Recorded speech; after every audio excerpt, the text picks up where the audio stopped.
Doctor Mehul Patel, harmony hospital, neuro physician, Rajkot. આજે આપણે Y આંચકી વિશે ચર્ચા કરીશું. વાય આંચકી અથવા એપિલેપ્સી બધી એક જ બીમારીના નામો છે. ઘણા લોકોને હિસ્ટેરિયા કહે છે, ઘણા લોકો એવું પણ માને છે હજી અમુક ગામડામાં કે ભૂત પ્રેતને લગતો એની અસર છે, પણ એવું કશું હોતું નથી. વાય આંચકી એક પ્રકારની મગજની બીમારી છે. મગજના તરંગો બરાબર ન થવાથી આ આંચકી આવે છે, જેને હાથ પગ ટાઈટ થઈ જવા, દાંત જીભ દાંતમાં આવી જવી, પેશાબ થઈ જવો, એવી રીતે આંચકી આવતી હોય છે. બીજી લોકોમાં માન્યતા એવી છે કે આંચકી મટે નહીં. જો આપણે દવા બરાબર ડોક્ટરને બતાવી, તપાસ કરાવી અને રેગ્યુલર ભૂલ્યા વિના દવા જો લઈએ તો આંચકી 60 થી 70% મટી શકે છે. આંચકીનો રોગ નાના છોકરાઓથી મોટી ઉંમર સુધીના ને પણ થાય છે. ઘણા લોકો મને આવીને કે મને હવે કેમ થયો, 40 વર્ષે, 50 વર્ષે. એવું નથી હોતું. આંચકી નાના છોકરાઓમાં પણ જોવા મળે છે અને 60-70 વર્ષના દર્દીઓમાં પણ જોવા મળે છે. પણ એના કારણો અલગ અલગ હોય છે. છોકરાઓમાં જ્યારે જન્મ વખતે કંઈ ઈજા થઈ હોય, ઓક્સિજનની ઉણપ થઈ હોય, એના કારણે થતું હોય છે. એનાથી મોટામાં ઘણાને એક્સિડન્ટ થયું હોય અથવા તો મગજનો ચેપ થયું હોય, મેનિન્જાઇટિસ. મોટી ઉંમરમાં બ્રેઇન ટ્યુમર હોય, એના કારણે થાય. અને 40 થી 50%માં કંઈ પણ કારણ મળતું નથી. પણ જ્યારે પણ આંચકી આવે ત્યારે એનું નિદાન કરાવવું જરૂરી છે. નિદાન માટે આપણે મગજનો ફોટો, સીટી સ્કેન અથવા એમઆરઆઈ કરતા હોઈએ છીએ અને મગજની પટ્ટી કહીએ છીએ. જેમ હૃદયની આપણે પટ્ટી કાઢતા હોઈએ છીએ એવી રીતે જ મગજની પટ્ટી, જેને ઇલેક્ટ્રોએન્સેફેલોગ્રામ EEG કહે છે, તે કરાવવાની હોય છે, જેનાથી એનું ચોક્કસપણે નિદાન થાય અને કઈ દવા એના આ બીમારી માટે જરૂરી છે એનું પણ આપણને ખ્યાલ પડે. બીજી વસ્તુ જે દર્દીઓ પૂછતા હોય છે વારંવાર અને જેને શંકા હોય છે કે આંચકી આવે ત્યારે શું કરવું. હવે જ્યારે પણ આંચકી આવે ત્યારે અમે જોયા છે અમુક લોકો લોઢાનો સળિયો હાથમાં પકડાવી દે છે.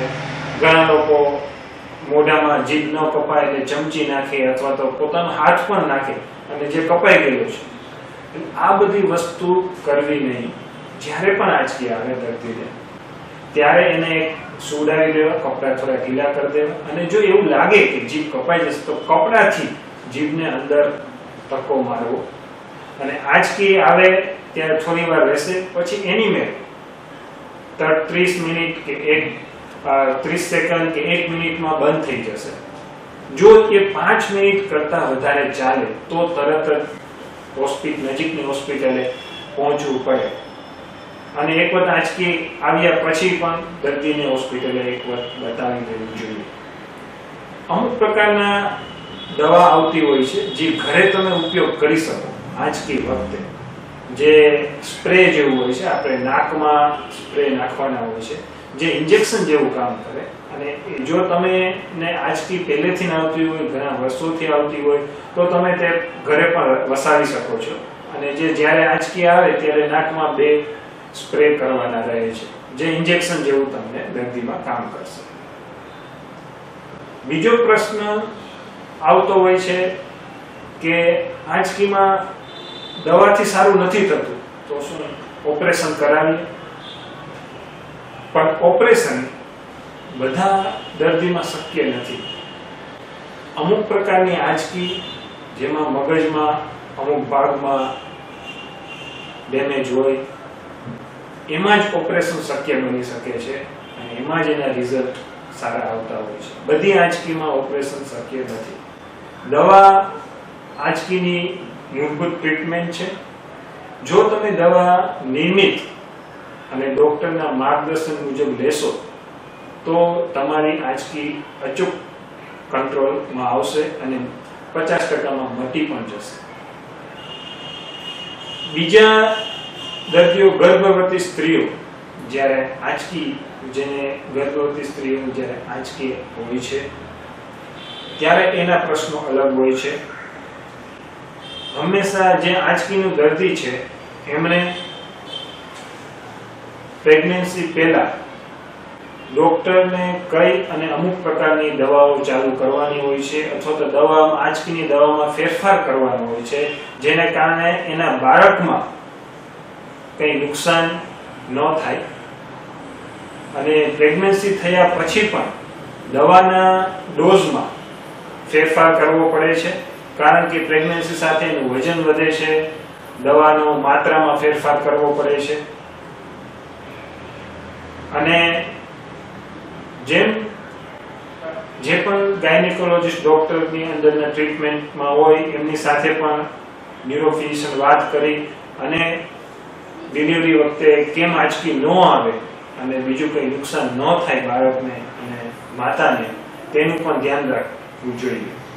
ઘણા લોકો એમ કહે છે કે પ્રેગ્નન્સી વખતે દવા બંધ કરી દઈએ, પણ તે પણ ફાયદાકારક નથી કારણ કે જો આંચકી આવશે પ્રેગ્નન્સી વખતે તો બાળકને નુકસાન થવું સચોટ છે કારણ કે આંચકી વખતે બાળકને લોહી અને ઓક્સિજન મળવામાં તકલીફ થાય છે. એટલા માટે ડોક્ટર ન્યુરોફિઝિશિયનને બતાવી અને આંચકીની દવા ચાલુ રાખવી જોઈએ. વાય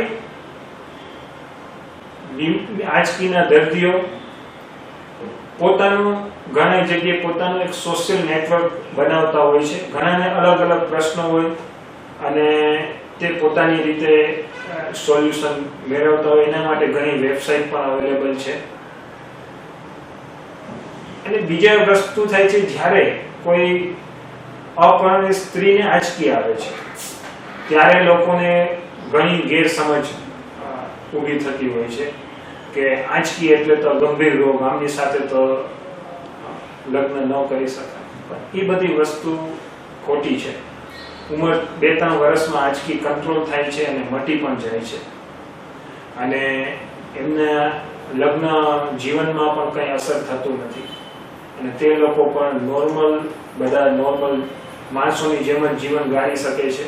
એમના છોકરાઓમાં પણ કંઈ અસર થતું નથી. તો આવી ગેરસમજ ન રાખો અને આપણે બધા સાથે મળી અને આંચકીને નાબૂદ કરવાનો પ્રયત્ન કરીએ અને આપણી ગેરસમજ પણ દૂર કરીએ સમાજમાં, એવી મારી આશા છે.